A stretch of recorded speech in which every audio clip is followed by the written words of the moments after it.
1300 hours Pakistan Standard Time. Assalamu alaikum.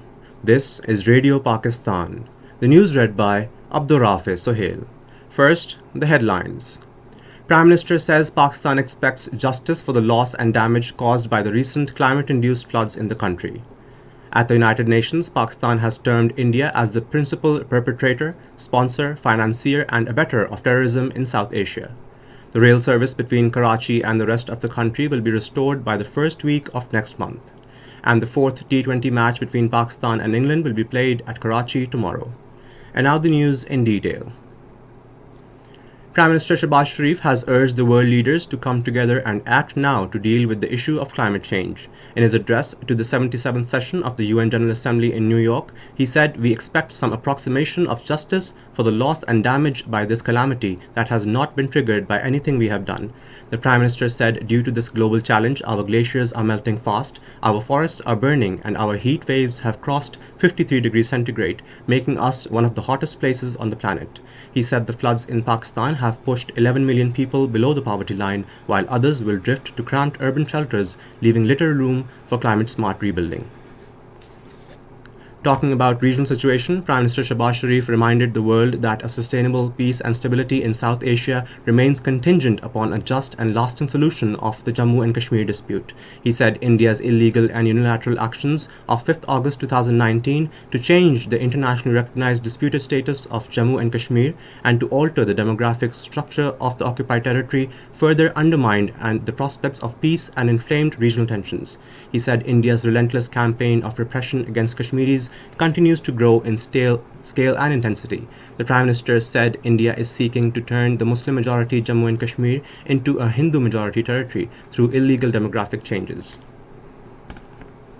At the United Nations, Pakistan has once again highlighted the instances of Indian sponsorship of terrorism and aggression against all its neighbors, terming it the principal perpetrator, sponsor, financier, and abettor of terrorism in South Asia.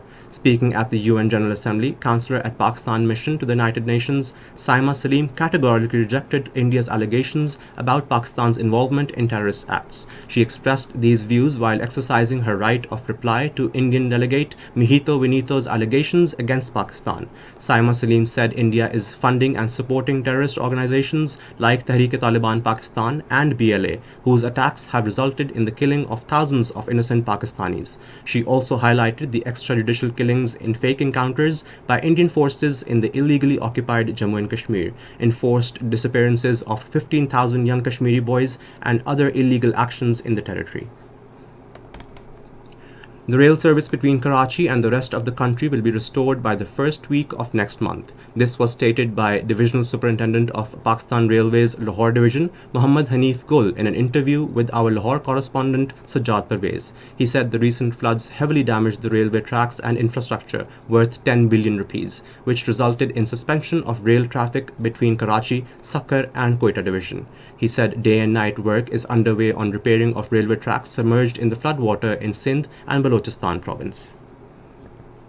Chairman Senate Sadiq Sanjrani has called for continued collaboration between Pakistan and Saudi Arabia to achieve their shared goals. He was speaking at the ceremony organized by Saudi Embassy to mark the National Day of the Kingdom of Saudi Arabia in Islamabad.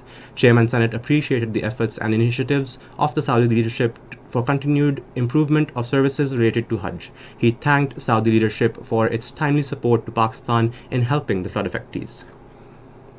Addressing the ceremony, Saudi ambassador to Pakistan Nawaf bin Said Al Malki said Saudi Arabia pays special attention to its relations with all Islamic countries, but Pakistan is the most important. He said the relations between the two countries are based on Islamic brotherhood.